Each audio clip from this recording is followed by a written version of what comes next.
ہم کیوں رب سے دور ہیں؟ تجارت کی وجہ سے، زمین کی وجہ سے، برادری کی وجہ سے، بیٹوں کی وجہ سے، بیویوں کی وجہ سے، اپنی خواتین کی وجہ سے۔ آج ہم رب سے کوئی کسی وجہ سے دور ہے، کوئی کسی وجہ سے دور ہے، کوئی کسی وجہ سے دور ہے۔ اس کی آپ سادہ سی مثال لے لیں۔ مثال کے طور پہ ایک بندہ کھیت میں کام کر رہا ہے، اذان آ گئی ہے، وہ جمعے کے لیے اپنے کھیت کے اندر جو کام کر رہا ہے اس کام کو نہیں چھوڑ رہا، تو پھر محبت کس کے ساتھ ہے؟ محبت تو پھر کھیت کے ساتھ ہے۔ اگر کوئی بندہ چارہ کاٹ رہا ہے اپنے جانوروں کے لیے، اللہ کی اذان آ گئی، اللہ کا بلاوا آ گیا، وہ 7 دن کے بعد بھی مسجد میں نہیں آ رہا، اذان سن کے اس کو پتا ہے آج جمعے کا دن ہے، اذان ہو چکی ہے، بیان شروع ہو چکا ہے، تھوڑی دیر کے بعد خطبہ ہو جائے گا، اس کے بعد جماعت ہو جائے گی، یہ وقت گزر جائے گا۔ یہ ساری باتوں کا دکاندار کو پتا ہے، کاشتکار کو پتا ہے، تجارت کرنے والے کو، کاروبار کرنے والے کو، ان ساری چیزوں کو پتا ہے۔ رب ذوالجلال جانتا تھا کہ لوگ دنیا کو آگے کریں گے، برادری کو آگے کریں گے، بیویوں کو آگے کریں گے، اولادوں کو آگے کریں گے۔ ہم دھوکہ کیوں دیتے ہیں کسی کو؟ اولاد کی وجہ سے دیتے ہیں۔ ہم رشوت کا کاروبار کیوں کرتے ہیں؟ اولاد کی وجہ سے کرتے ہیں۔ اپنے بیٹے کو نوکری لگوانے کے لیے رشوت دیتے ہیں۔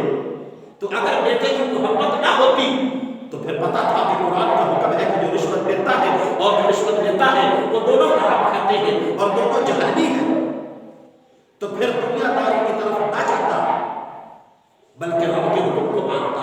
رب کے حکم کو اگر مان جاتا تو یہ اس بات کی دلیل تھی کہ اس بندے کو اللہ سے پیار ہے۔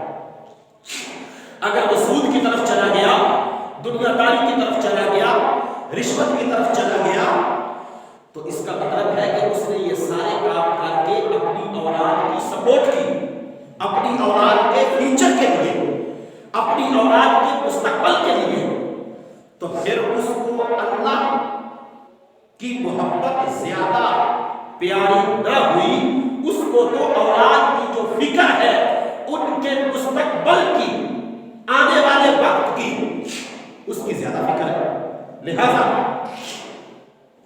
رب ذوالجلال نے ارشاد فرمایا قل ان کان، اے محبوب کہہ دو، اے محبوب فرما دو، ان کان اگر ہے، کیا ہے؟ آباؤکم و ابناؤکم و اخوانکم و ازواجکم و عشیرتکم و اموال اقترفتموها و تجارت تخشون کسادها و مساکن ترضونها احب الیکم من اللہ ورسولہ۔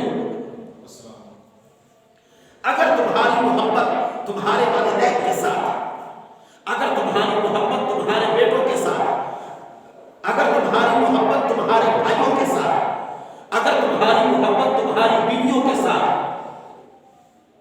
اگر تمہاری محبت تمہاری برادری تعلق داری کے ساتھ، اگر تمہاری محبت تمہارے کمائے ہوئے مال کے ساتھ، وتجارت تخشون کسادہا، اگر تمہاری محبت تجارت کے ساتھ زیادہ ہے۔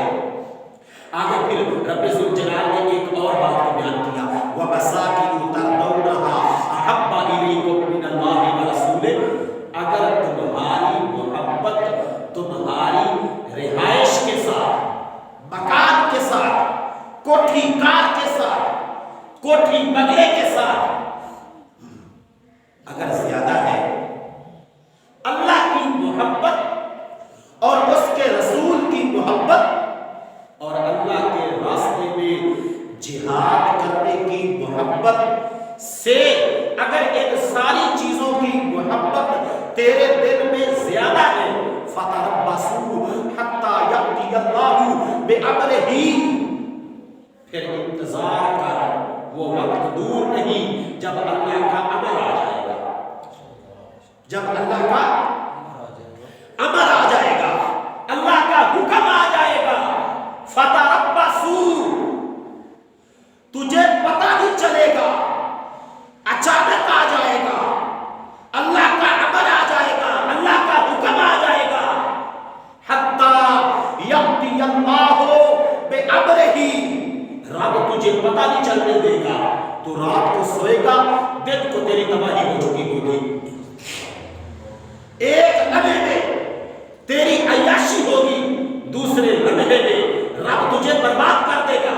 فتربصوا حتی یأتی اللہ بأمرہ، اچانک اللہ کا امر آ جائے گا، اچانک اللہ کا حکم آ جائے گا، اچانک اللہ کا فیصلہ آ جائے گا۔ واللہ لا یہدی القوم الفاسقین، جو قوم اپنی اولاد کی محبت کو، والدین کی محبت کو، بھائیوں کی محبت کو، بیویوں کی محبت کو، برادری کی محبت کو، کمائے ہوئے مال کی محبت کو، تجارت کاروبار کو، کوٹھی کار بنگلے کو، اپنی رہائش کو، اپنے مکان کی محبت کو اللہ اور اللہ کے رسول کی محبت کے اوپر ترجیح دے دیتی ہے، اس قوم کے اوپر عذاب آ جاتا ہے، اس قوم کے اوپر اللہ کا امر آ جاتا ہے، اللہ کا حکم آ جاتا ہے، اللہ کا فیصلہ آ جاتا ہے۔ اور وہ قوم کیا ہو جاتی ہے؟